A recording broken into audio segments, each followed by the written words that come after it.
Hi, everyone, and welcome to the YWCA's third community discussion regarding racial and social justice. We are really excited about our speaker today. Again, I'm Jessica Gershenfeld. I'm one of the case managers here at the YWCA. We have some good stuff to talk about today, and please remember to respect each other when asking our questions, and just keep an open mind throughout the discussion. There is a Q&A section where you can ask your questions, as well as a chat. So we're going to kind of start with Marlene and G having their kind of conversation, and G has some questions for Marlene, and then we'll take some questions from attendees. So we appreciate you all joining and being a part of this, again, really important conversation. And I will pass it over to Guillaume Stewart. Thank you, Jess. I'm super excited to be talking to Marlene today. I just want to say that right off the top. I'm also excited for so many people that signed up to be a part of the social justice series that we've been conducting over the last few weeks. So I want to shout out all our listeners, the people online on our social media platforms that gave us positive feedback, said that they learned a lot, was encouraged by everything that we've been doing. We value that feedback. We value the work that we're allowed to do through the YWCA Bucks. Again, I'm excited to have Marlene pray as a part of this interview. And I thought I would start, because we have so many questions to get to. I thought I would just start, Marlene, with you telling us a little bit about your work with the Rainbow Room and with Rise Up Doylestown. Sure. And Jessica, did you want to welcome everyone again, or are we good to go?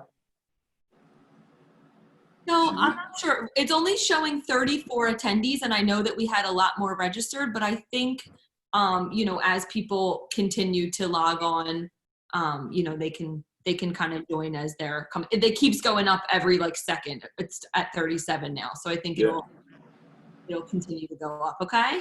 All right. Sounds good. All right. Someone from Charlotte, North Carolina. That's so cool. I saw that. Right?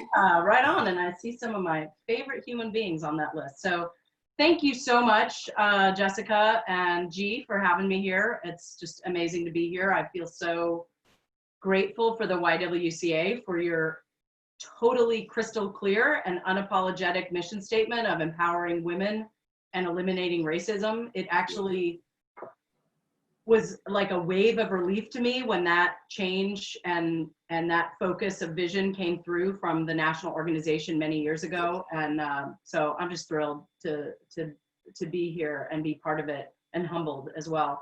So my work, so a couple of the roles that I play in this community, I 19 years ago started the Rainbow Room, which as part of my work with Planned Parenthood and part of my work as a member of the LGBTQ community and as a sexuality educator. So I was out in schools all over Bucks County doing sexuality education, talking to parents, talking to health classes, in treatment centers, at the youth detention center.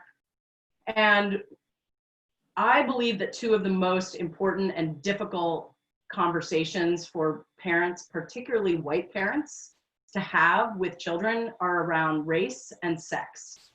And those are the conversations and topics that I am most drawn to navigating and facilitating in various ways. So when I was out in the schools talking about sexuality, doing programs on puberty and health and HIV prevention, I kept getting questions from young people that we did not have satisfactory answers to. And that is the case with both issues about racism, which often come up in sensitive topic discussions, so-called sensitive topic discussions, and certainly topics that we would bring up and the places that we would find ourselves as sex educators around Bucks County. And the other place we did not have satisfactory answers was around people asking questions related to sexual orientation and gender identity and expression. And by not satisfactory, I mean kids asking like, where can I go to meet other kids like me? Or Right. I might be trans and I've never met another trans person. Or I want to take, you know, I'm a girl, I want to take my girlfriend to the prom, but my school said I'm not allowed to. And those, you know, so we basically started the Rainbow Room as a response and as a dedicated response to the strengths and the passion and the knowledge and the just fierceness of the LGBTQ youth community across Bucks County. And that was 19 years ago. And we've been meeting every week for 19 years in Doylestown. And it's not just like a haven away from like a cruel world. It's a place of celebration and education and intersectionality where we bring together other dynamics of both oppression and liberation. So that has been a foundation. And there's both personal reasons around my own identity and growing up with a sister who is a lesbian, who was both, you know, proud and also had a lot of struggles in our family and in our community and in the world.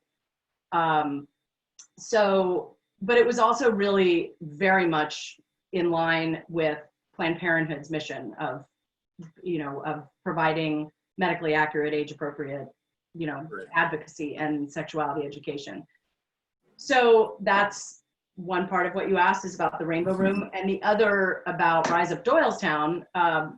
This is, I think about the work with this, you know, this is not a nonprofit. This is a collective of right now about 2,500 people mostly from the Doylestown area, but certainly from all across Bucks County and beyond, that are committed to 5 common principles. The foundation is of beloved community, and that's according to Dr. Martin Luther King.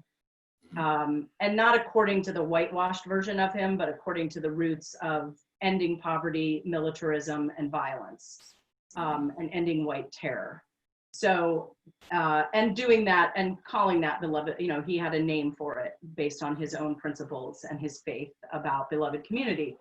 So that's a core foundation. And then the other 4 things that we organize around are racial justice, environmental justice, social justice, and reproductive justice. And so it's really, sometimes, you know, we've had steering committees and action committees. We helped launch the Immigrant Rights Action Group in Doylestown. And one of the board members is one of the participants here on the call, which I'm so glad about, because this is a profoundly important, amazing organization that also, make sure you all come back for Jenny being interviewed in a couple weeks about that work. Because what happened is that during the last presidential campaign, a lot of the volume around, a lot of the racist and openly bigoted commentary, the volume of that got turned way up. Yep. And that was not just a partisan thing. Like, some of that has been in our nation, and certainly within white people, within myself included, for generations. But the sun kind of got, like, some of it, I was going to say the sun shone on it, but that's way too beautiful of a metaphor. Like, the rocks got moved aside, and there's been an exposure of some of what has been actually operating the systems and also the hearts of people and the beliefs of people in this country for a long time. So Rise Up Doylestown literally rose up in response to that. So that group, unlike the Rainbow Room, has only been around for 3.5 years. But we've had dozens of demonstrations and organizing initiatives to work on those kind of founding principles. So there were 7 of us that started it, with the participation of 2,000 people showing up on the streets of Doylestown for the largest protests in the town's history, on the day after the last presidential inauguration. And also some of the people on this call were speakers at at other demonstrations we've had. So that group just still exists. Right now, we are mostly amplifying the voices of Black and Brown communities and organizations and and members. And right now we're actually involved in a small fundraiser for the NAACP, an ongoing one for our local chapter. So, you know, that's a little bit about what that group is right now. So yeah, I think the work you do, as you just described, is really impactful. I remember when I first became a part of the YWCA, a lot of my colleagues here, including my board members, had mentioned you, had talked about the work that you do, and said that, you know, you add a lot of value to our community, to our Bucks County community. And so I really appreciate your legacy of service that you've been building, as you point out, for a lot of years. When we talked for preparation for this interview, you shared something really sensitive and very, I think, powerful as it connects to your social justice advocacy work. You mentioned that a year and a half ago, the tragic loss of your sister. And again, offer, you know, my condolences for your loss, but can you talk a little bit about how that impacted you and how that made you confront the ideas of violence and making it real for you in your own life, with your own loved one, with your own family? Sure. Thanks, G. Yeah, so a little more than a year and a half ago, my sister Leslie was murdered. And she was, and so immediately I became powerfully connected to my own process of grief and of trauma, and, you know, the horror of that pain and the fear also that it instilled in me to have such a targeted, violent, hateful act. You know, I have one sister, so this is the same sister that partly inspired me to start the Rainbow Room. She has always been a quiet warrior for justice and for science. Her career path was as a writer and a science writer. She actually wrote a lot about global pandemics many years ago for the National Institute of Health. So I will share that I'm trying to also connect it to the topic of racial justice. I will say that, you know, when I first found out that she was murdered, one of my first thoughts was, I really hope it wasn't a person of color, because I just know how much injustice and how differently the justice system treats people of color, even when they commit horrific crimes. It turns out it was a white grandmother that did this, with no connection to my family, but certainly and she targeted my sister because she was on a bicycle. So this woman tried to kill 10 different cyclists on that day and killed Leslie. And she's in prison on 9 counts of attempted murder and 1 count of murder. My sister was not attacked because she was a lesbian or because she was a woman or because she was white. She was attacked because she was on a bicycle. So while there is tiniest for a moment shred of empathy or relatability that I could have to watching a loved one be slaughtered in the street and executed in the street, it in no way compares to, like, my sister didn't walk around wondering if today would be the day that she would be killed in the street, which is what many Black and brown people feel, and how Black and brown folks are hunted, and how white terrorism impacts their, you know, rates of heart disease and their life expectancy, most, you know, notably in their education systems or our education systems, and how they impact people differently. But it really, as an anti-violence educator and someone that, you know, I kind of have these two things that I sort of fight against, and this is super oversimplified, but if I think about like hate and violence, and that those were the things that struck my sister, it very much felt like it was a strike to my core, and that these things that I fight against just got right to me.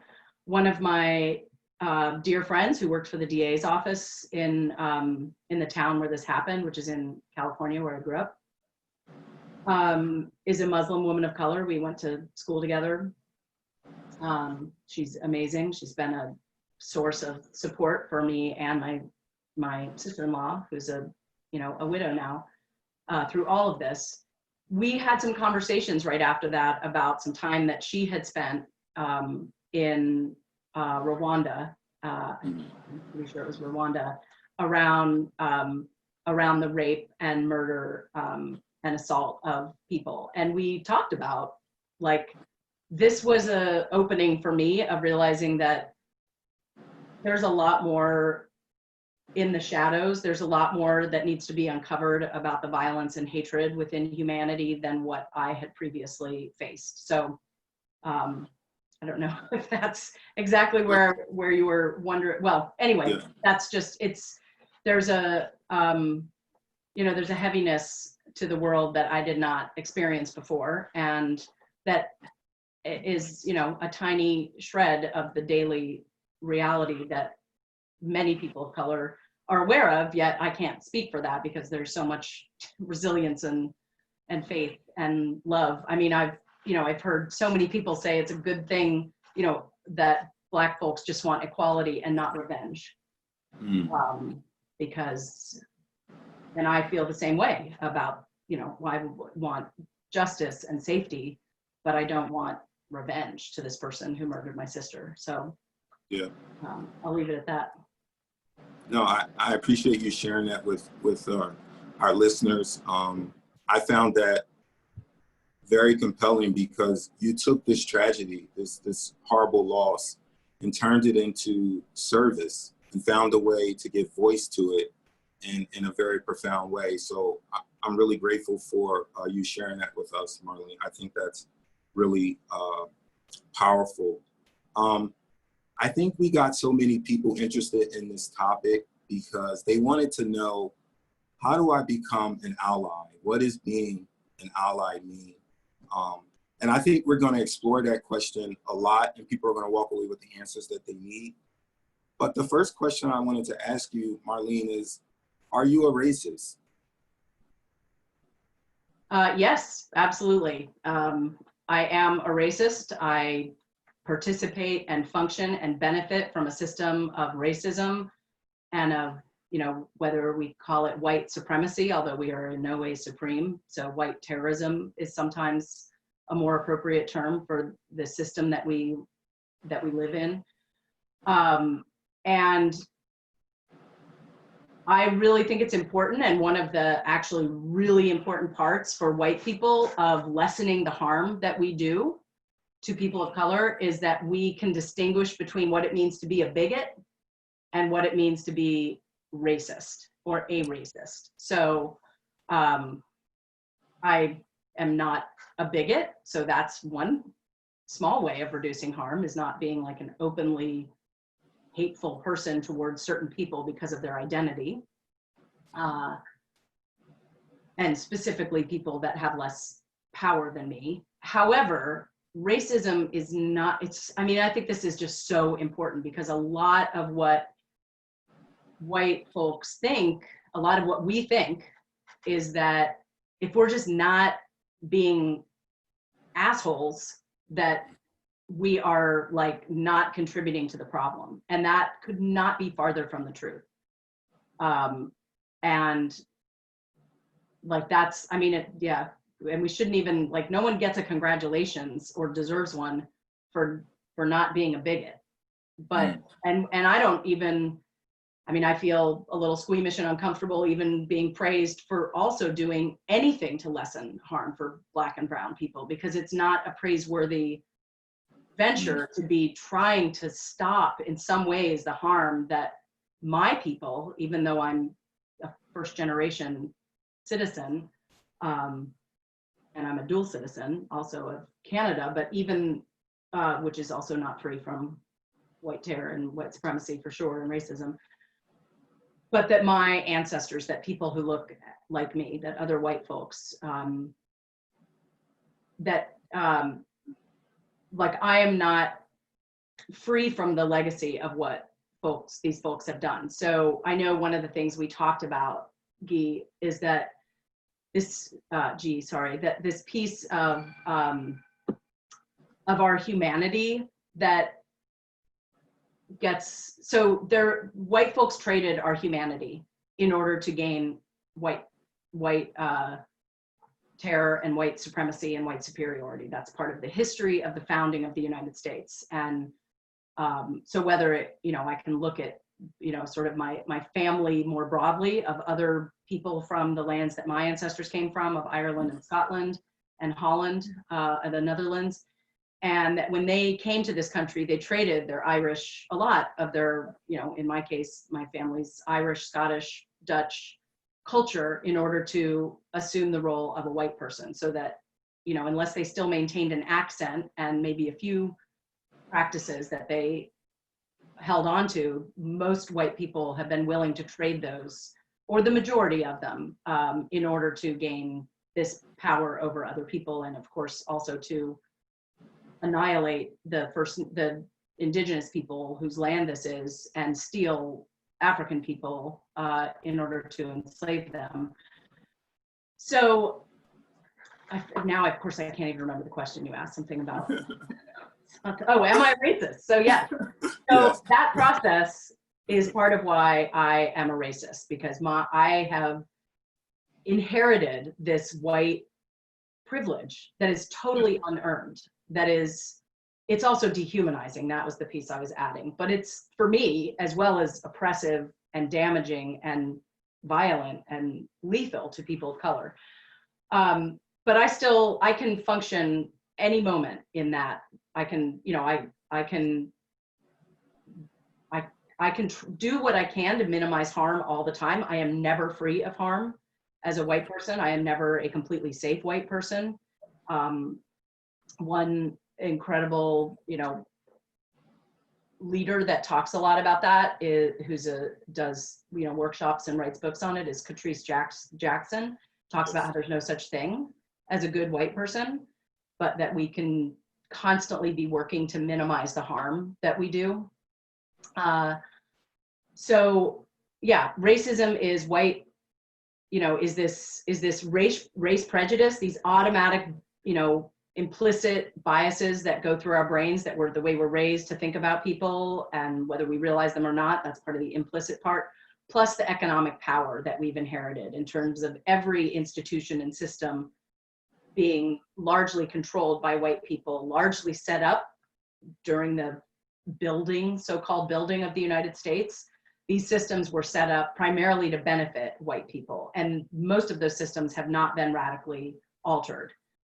Whether it's our voting system, our law enforcement, our churches, our education system, which I work in, the nonprofit sector where I work, so I'm like definitely calling in my own fields here as well. So yeah, and how as a racist white person can I minimize the harm? Can I create, how can I minimize the harm to people of color? And that's part of what that question of being an ally. I know you were asking about this piece about, am I a racist? I'll just add one other thing, because I know we talked about this piece of humanity.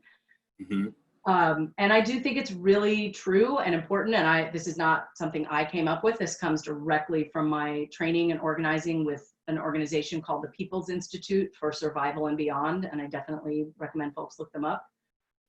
They also offer a very powerful 2.5-day undoing racism training.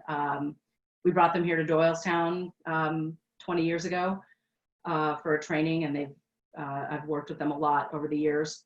And they taught me that part of what happened, this piece I was saying before, part of what happened when white people became white in the 1600s for the first time, that term was ever used for human beings, is that we traded these parts of our culture. We traded these parts, which is trading parts of our humanity. And also, when you own other people, when you enslave them and consider them less than human, there's no way to do that without parts of our own humanity being altered, being severed. So as I minimize harm for people of color and work to disrupt white terror and white supremacy, and certainly the focus of that is on the liberation for people of color, but it also brings back part of my own humanity. And I can feel it. Like I can feel it in my body when, I mean, you know, I can feel it when these things happen. And whether it's at a demonstration or in a boardroom or, you know, watching a news story or, you know, and just knowing, okay, we're chipping away, and some, you know, some harm was reduced for people of color and some humanity was returned to me. But we can't be fully, I don't believe that, and again, this is not my own, this is stuff I learned from, you know, from leaders, anti-racist leaders, that work is required to regain our humanity. So yeah, I think that's a powerful perspective, and thank you for sharing that. Not just looking at injustice or racism as bad actors or bad experiences that people of color, Black and brown people encounter, but also looking at it as a loss of humanity in those that practice it. And I think all of us that are concerned about social justice, we work to make society more human and more compassionate. And that includes all people. And that's what we aim for. Marlene, what does it mean to be an ally? So you know, the word ally is a tricky word, and it's not a word that I actually feel super comfortable with. And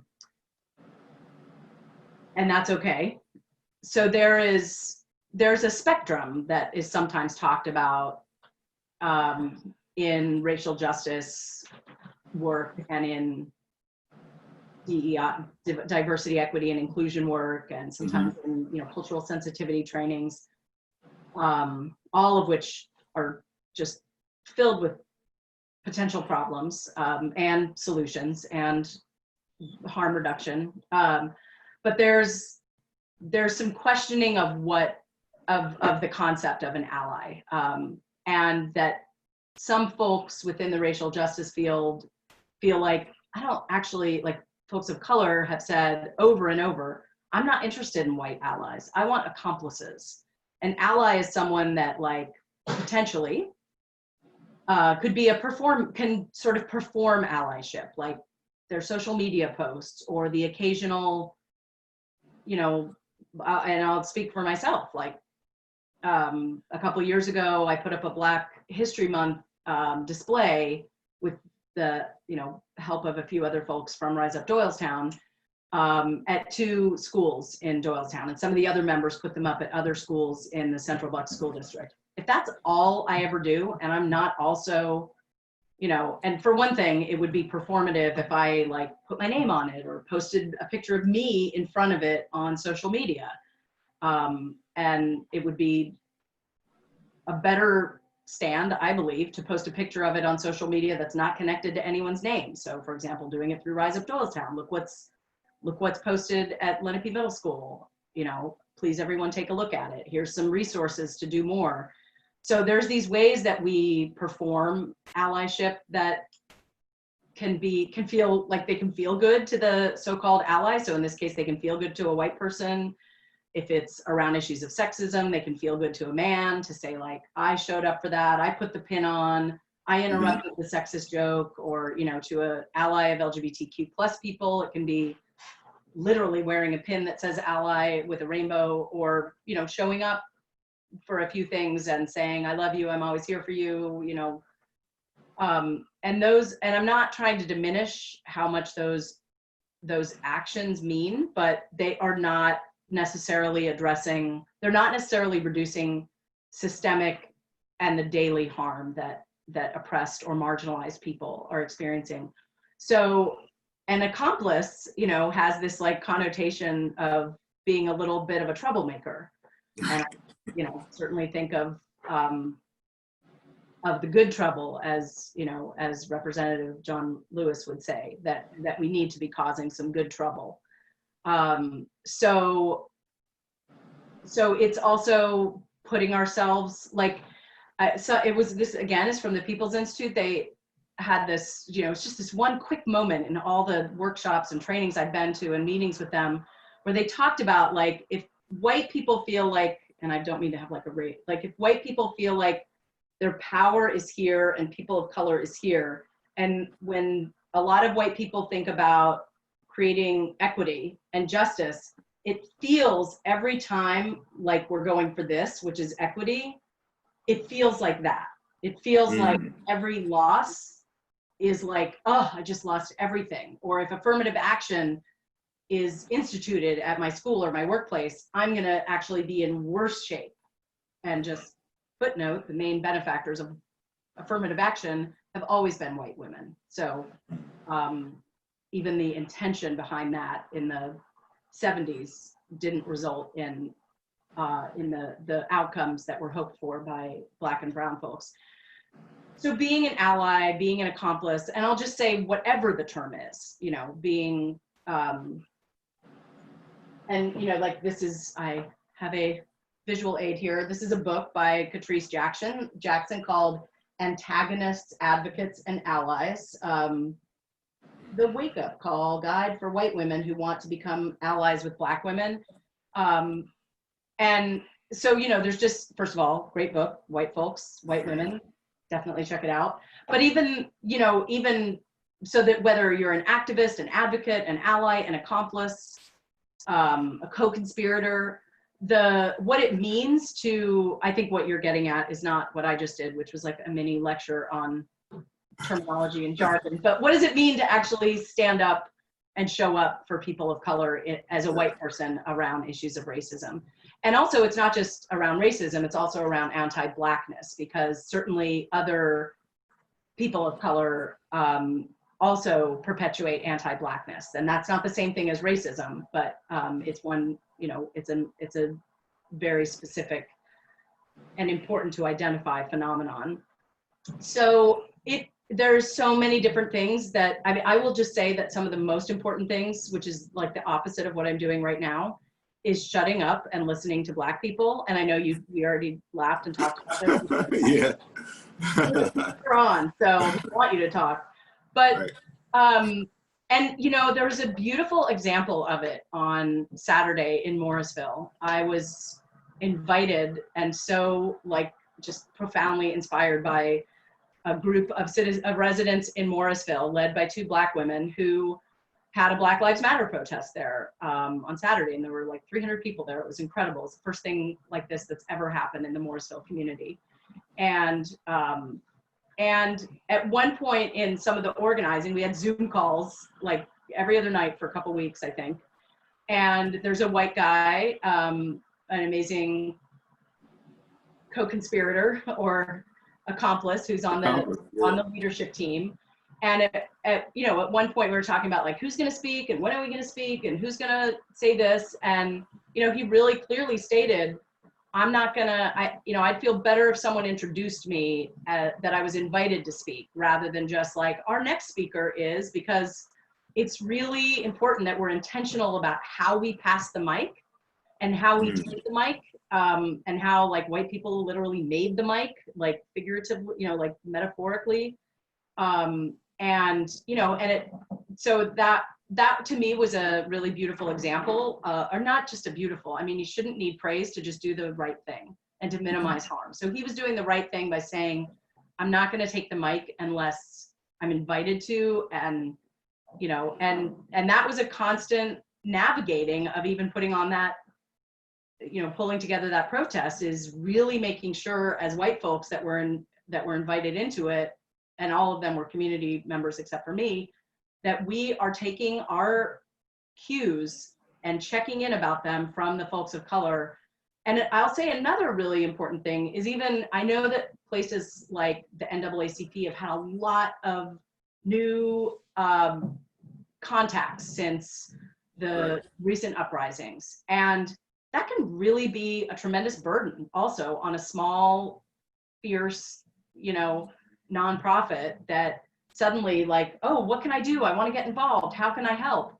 And to really actually also just be patient. First of all, send money. So that's a great way to take action, even if it's $5. They have a PayPal account. I just became a lifetime member last week. So that's like, that's awesome. a very significant way that doesn't deserve any applause, but it's just the right thing to do. It helps to minimize harm. It's actually the right thing to do based on what my ancestors and I have done for most of my life as a white person, most of it unconsciously, some of it I'm consciously for sure. But also to like, and I know that this is, you know, I mean, I've been, and there's a few folks that are listening in here where I've been feeling them in my heart so much, people of color during this time, and been uncertain about how to reach out, because I don't think that a bunch of Black people want to get all these like sympathetic text messages from white folks who are suddenly feeling bad, or maybe like me, who have felt a little more bad than some other white people for a long time, but am now inspired to send a message out of the blue. And so being aware that there's also been this public pain that we have been able to see in a new way as white folks, and that so passing the mic, listening, if you're going to do a book club, pick a book by a woman or a person of color rather than like the, you know, the white women that we often go to. And since I have another visual aid, this is a great book if you're going to do a book club by a woman of color, a Black woman, Layla Saad, Me and White Supremacy, and another, you know, favorite book of mine, Killing Rage. And this was like on a college reading list 30 years ago for me. And so listening to, following, you know, if you're on social media, do everything you can to follow Black and brown leaders in the racial justice world, around, to listen to their voices, to listen, to not comment unless you're invited to. We are so accustomed to centering ourselves, to having the mic, to taking the stage, to making it about us, to having our feelings all over the place, our white tears, our white fragility, which is not actually fragility at all. It is actually really violent. When I think about, you know, the white woman in Central Park who, you know, altered her voice to sound more scared while she was, I mean, that was not fragility, actually. That was a weapon of her whiteness. And again, not my terms. That one, you know, that is not some term I came up with, but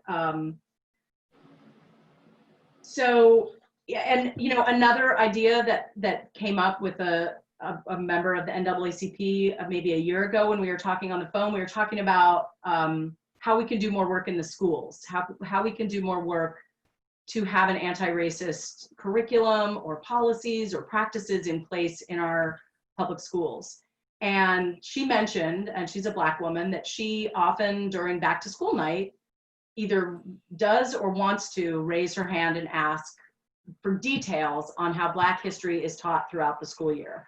And I thought, and I said this to her, I was like, you know what would be also awesome is if we could write some of those questions down, pass them out to a whole bunch of white parents, and have every single one of them ask that same question in every single classroom they go to on back to school night, so that it is, that we are literally amplifying the voices of Black people in our community, and that we are holding our school districts accountable. And, you know, there's a messed up reality that sometimes people in power listen more to white people and using that in a responsible way. So if we can't pass the mic and say, actually, I'm not going to ask my question because I noticed 3 other people have their hands up and they're, you know, all people of color. But if we're the only ones in the room to, or, you know, regardless, whatever the situation is, to ask those questions. And knowing also that that's not, again, that is not just an answer that, and an issue that's brought up that will be important for Black and brown students in that school. That will be, the answer to that question has a tremendous impact on white students, on my son, you know, like he needs to have that education. And the fact that I didn't meant that there was like a major shattering of my perception of my whiteness and of our country when I finally started digging in and realizing stuff, you know, in my 20s. So, yeah. Yeah, you know what I'm to ask you, Marlene? I think we've seen so many young people being a part of the social movement now. So many people from different backgrounds getting out, becoming active. wanting to know, how can I be an ally? How can I help? And I think those are really important questions. And you gave us some real life examples that we could emulate and follow. You shared with me the other day an interesting story about your son, who was sort of asking the same questions. You know, how can I be an ally? And can you share that with the listeners? I thought that was really compelling, especially from a young student. You know, wanting to be active, wanting to help. That was really powerful. Yeah, sure. And someone just asked for the book title, so I'm gonna just Killing Rage, Ending Racism. That's by Bell Hooks. So there's one. Me and White Supremacy by Layla Saad. And if you have the ability to do so, please order them from your independent bookstore. They need our support and love right now. And then this book by Catrice Jackson. So, okay. And I can throw those in again, or if there's follow-up. So yeah, so I've got a, sixth grader who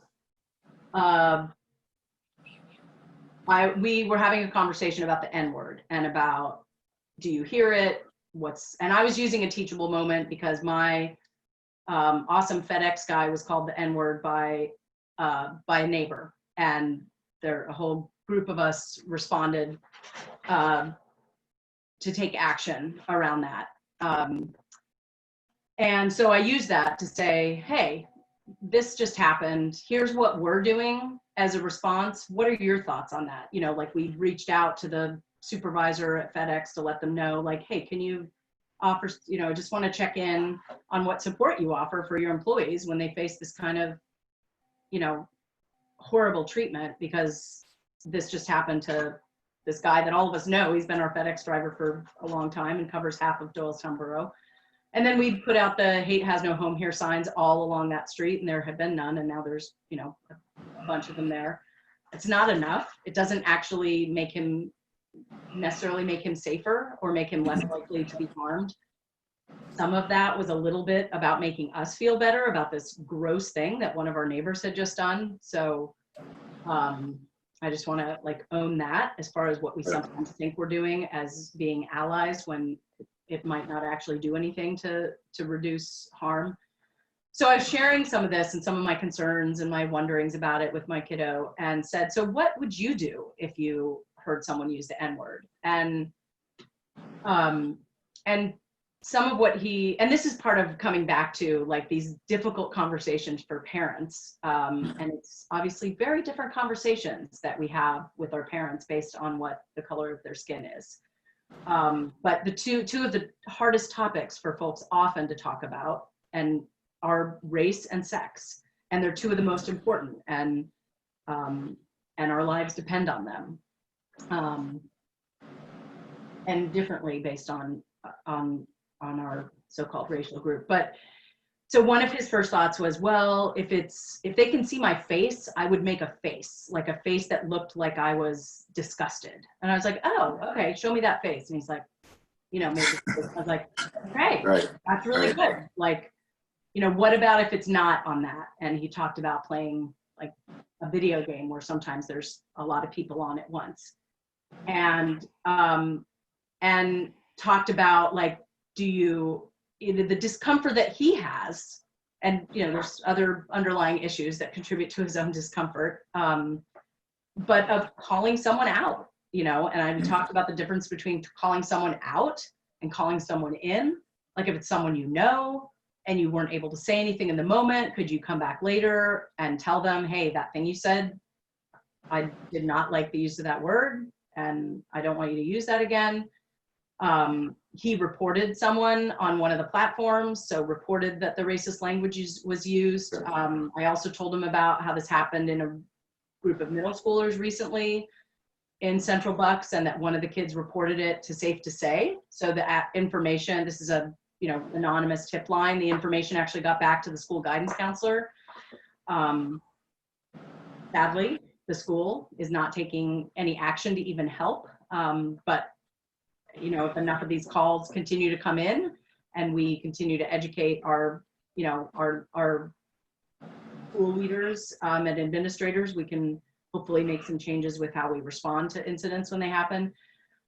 And then we talked about being an upstander. And like a lot of other kids, there is a tremendous fear that I shouldn't say tremendous, but my kid has some fears that are similar to the tremendous fears that some kids have, of being an upstander, not being a bystander, but actually interrupting harmful behavior when you see it. And the concern that, well, then I'm going to be targeted. And a couple things for me come up with that. One is that if people think that we're going to dismantle racism and white terror by being safe, they're wrong.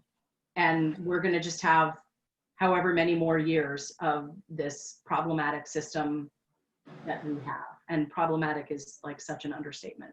This, deadly system, dehumanizing system, broken system. Or as some people say, actually the system is not broken. It is doing exactly what it was designed to do, which is to uphold white people at the cost for people of color. So I talked about, well, what do you, and actually even since you and I talked, I've talked to him a little bit more about it because I've been thinking a lot about it, of what does it mean to risk some safety in order to reduce harm, and knowing that even, and some of the work that many of us do as advocates against violence and dismantling racism work is to create, to try and build more people up to be upstanders, because if you have more folks doing that work, and if a school creates a culture that normalizes upstander behavior, and if a family has a culture that normalizes upstander behavior, like, you're not just going to see me once correct someone for saying something racist, like you're going to see it all the time, and I want you to join in.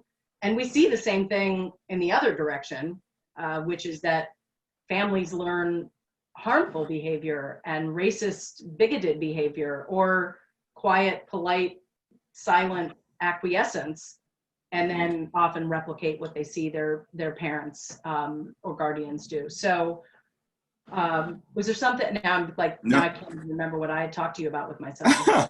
I think you covered that.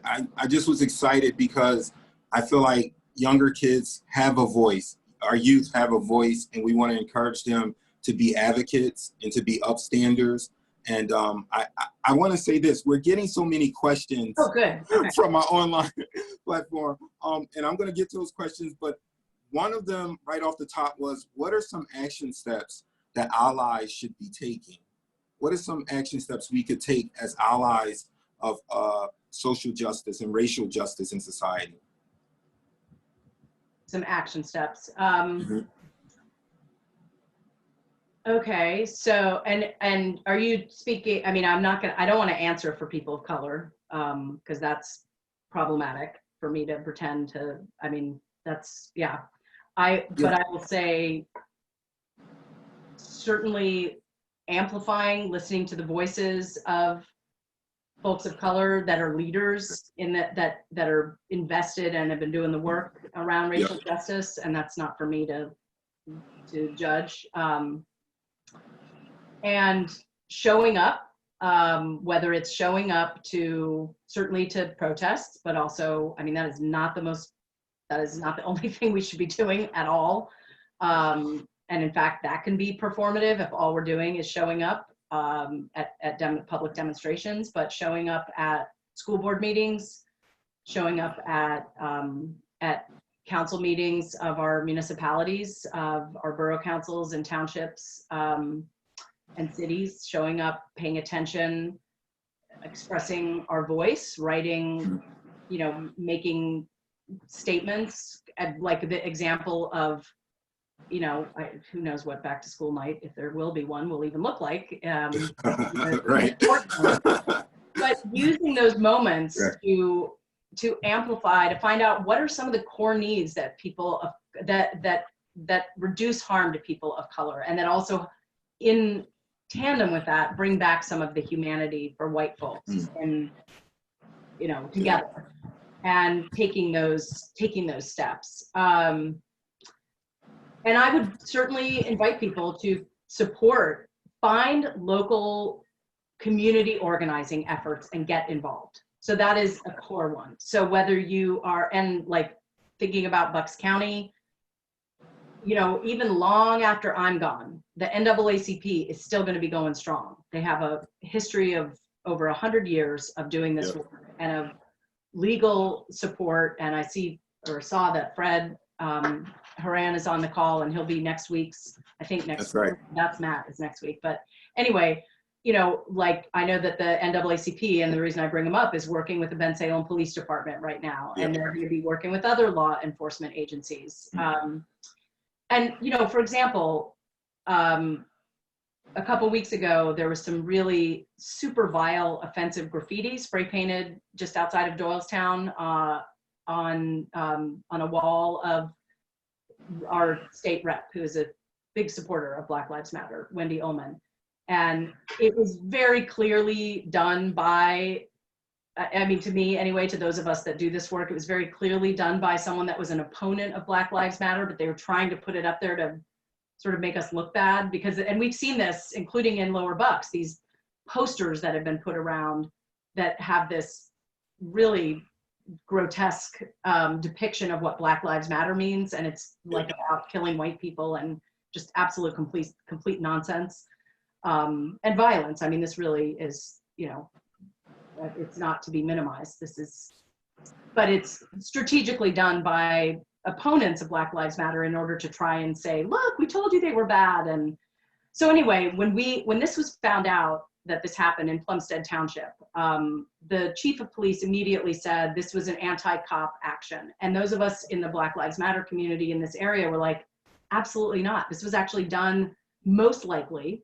by an opponent of the movement for Black Lives, trying to do exactly what it has happened, is make you think, you know, we're out to get you or whatever.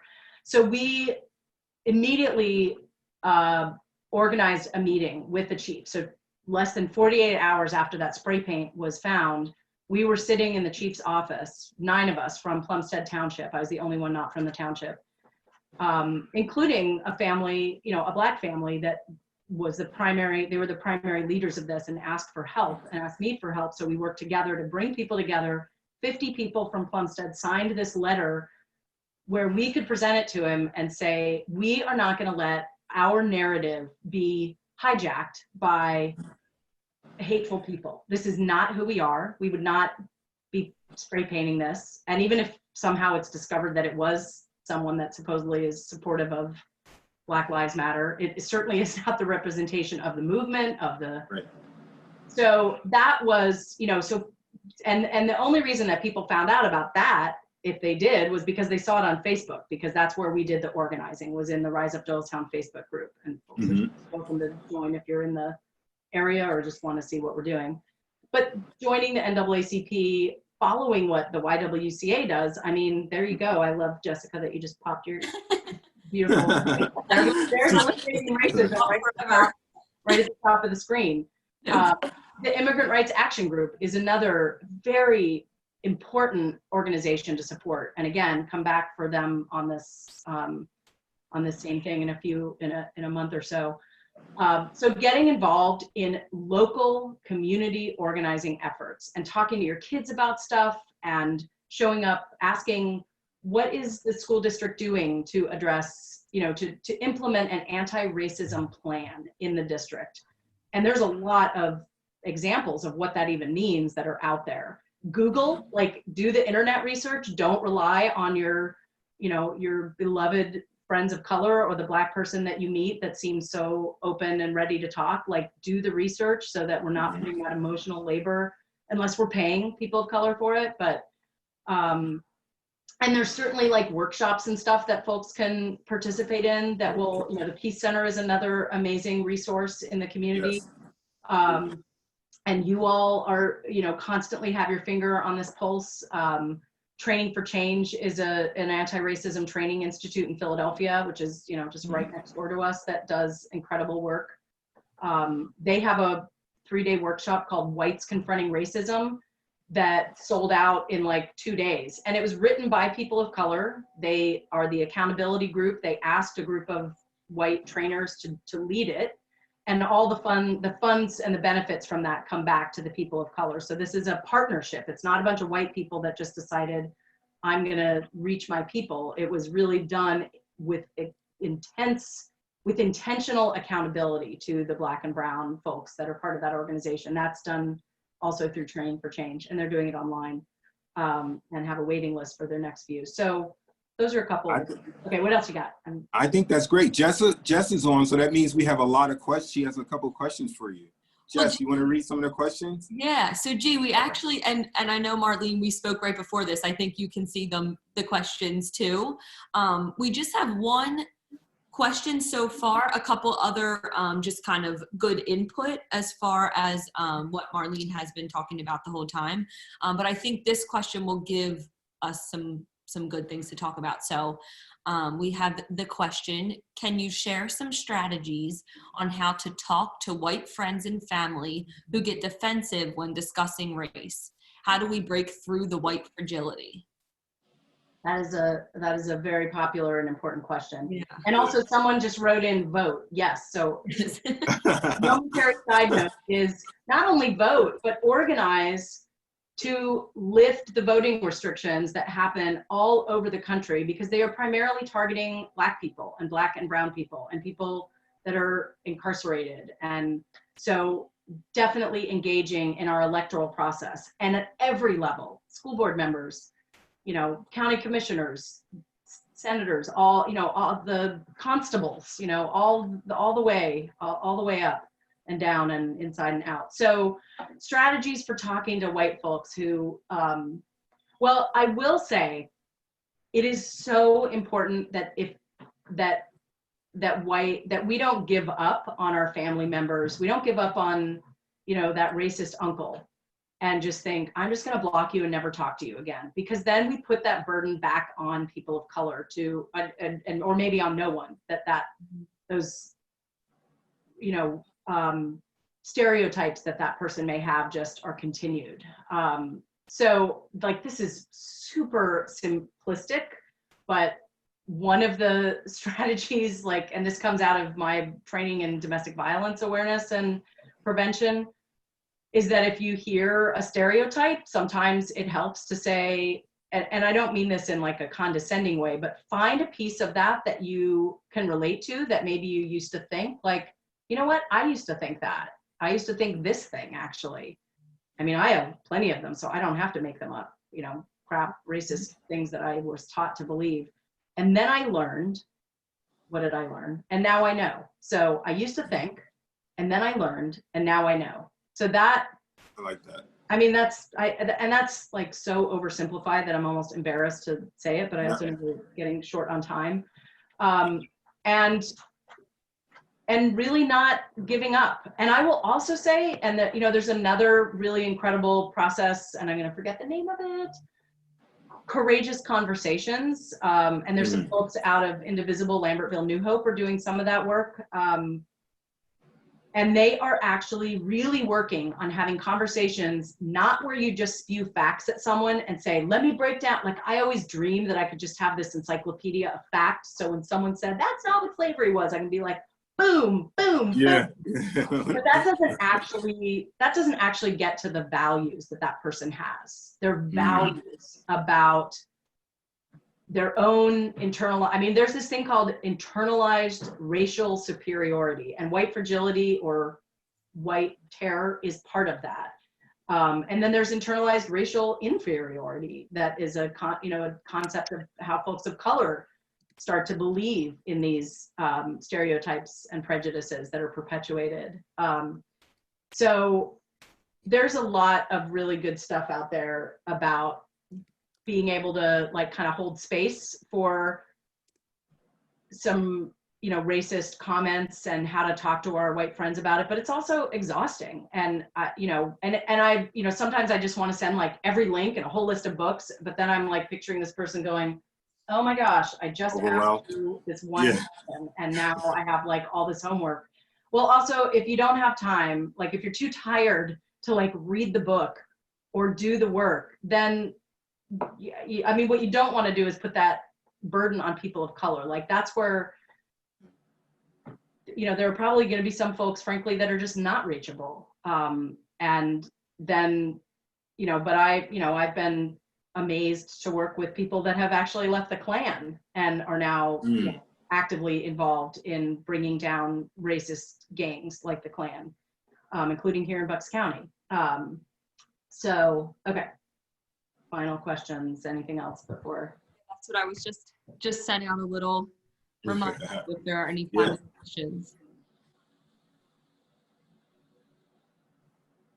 I think what you said about, you know, what you used to think and then, you know, what you learned and what you think now is really important. And I know that you mentioned how oversimplified it sounds, but I think for some people who might just be, you know, entering this kind of work or just be, you know, finally turning to be a part of it, that is a really good way to put it, and a really, you know, Yeah. like you said, a really Agreed. simplified way for people to be able to talk about some of these things that aren't always comfortable to talk about. So I appreciate that little tool. Yeah. No, let me just echo that and say that I think is part of what we hope to achieve through our mission, is reaching people who are open to learning, open to making these changes, and open to correcting behavior. So I'm excited. I think it was very simple to the point, but it's easy to grasp hold to. And that's what we want. We want to invite people to that process of change. Yeah, did you have another question, Jeff? I don't see any more questions. There's a ton of people that are very, you know, saying very informative, you know, very thankful for all this. So Marlene, thank you again. And G, do you want to kind of close us out? Yeah, I want to say that I feel really happy and excited to have been a part of this conversation with Marlene. We invited her, we reached out to Marlene because of her great work in the community, because she is a great resource and has been doing this work. And it's not easy work. And it's a lot of labor, but I definitely know from talking to Marlene that it's a labor of love. It's something she's committed to. And so I want to say thank you to Marlene again. And thank you to the committee who's been working on these racial justice series. Thank you to all our listeners. We had so many great comments from people, from nonprofits, just members of the Y, law enforcement, just various people saying how much they enjoy the work that we're doing. So we're excited. So I want to save the last few minutes for the star of this broadcast, which is Marlene. And can you give us some closing remarks, Marlene, as we head to lunch, I guess? Yeah. Well, thank you thank you, everybody. I did put my email there, so if anybody wants to follow up on something or you missed a book title, you could send me an email. I'd be really happy to help you connect with other resources. And I love that people are like, yes, book clubs, yes, voting, you know, yes, protesting, like keep showing up over and over. Keep, you know, for those of us that are white folks on this call, keep listening, keep reading, keep, you know, doing your work and knowing that this is never over. Like we are trying to, and it's not about being safe. So we got to just let that go. You got to let that go. It's never, ever been safe for people of color. So we are going to need to join in on that struggle. And by doing so, also be regaining our humanity. I will just say that again, because it's so profound. So the rewards are not about the reward I get with the good feeling I get to see a racist system brought, or part of a system brought down, but knowing, you know, well, that is personal. That's the goal, is freedom and, you know, and freedom for everyone. Yeah. Can I stop you really quick? I'm so sorry. One question just came through and I think it's a really good one, and I don't want to go too far over, but maybe you can just touch on it. Someone wrote the question about the internet. So have you ever had a productive conversation about race over social media or the internet? Any tips? So I know that's probably a loaded question as well. But maybe you can touch on it. That's all right. God, such a good question. Oh my gosh. And I just, like, I have so much, just watching what happened in Morrisville, the whole growth of that Morrisville Against Hate group started because anytime some of the folks within that group talked in their general social media pages on, like, not theirs, but in Morrisville community pages, they got absolutely attacked for speaking out against racial terror and white terror and against the killing, you know, the execution of George Floyd. And so they were like, oh my gosh, we literally have to create our own group so that we're just not constantly getting either like censor, or I'm not censor because it's not free speech, it's somebody's page, but that they're not getting constantly shut down and mimicked and belittled. So sometimes creating a group that's focused on that and protecting yourself from trolls is really important, because the trolling on the internet around racism is absolutely rampant and exhausting. Absolutely exhausting. There's a group called, or I don't even know if it's a group, it's just like a social media little movement called White Nonsense Roundup. So that, and it's specifically so that especially if a person of color makes some kind of comment about, and then it's attacked by racist language, by bigots and racist trolls on the internet, that they can tag tag the White Nonsense Roundup, and that those white anti-racist people at their keyboards will like come in and like round up the nonsense that other white people are doing, so that we're not putting that burden on people of color. And I have seen some amazing action happen around that. Some that really is just about like reclaiming narratives, blocking people, but some that has been transformative in terms of like actually watching people change as conversations go on. But it's tricky because some folks are really just there to cause problems and to instigate and to make things worse and to put, you know, memes and jokes and offensive statements on just to try and derail progress and to try and kind of mess with the narrative of beloved community and racial justice. So it's also hard work to hang in there with it, or to not just explode sometimes at the vitriol of people online. So I'll say that it's. Thank you. Thank you. I didn't want to overlook that last question. Yeah. So that's our last question. I want to say thank you again to Marlene for being a part of this important conversation.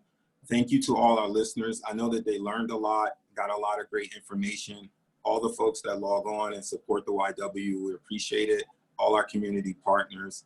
And a special shout out to the staff that's been working on this committee, doing really great work around social and racial justice. So we hope that you guys join us for our next one. We're excited. We're going to be interviewing our DA, Matt, the DA of Bucks County. And I'm really looking forward to that.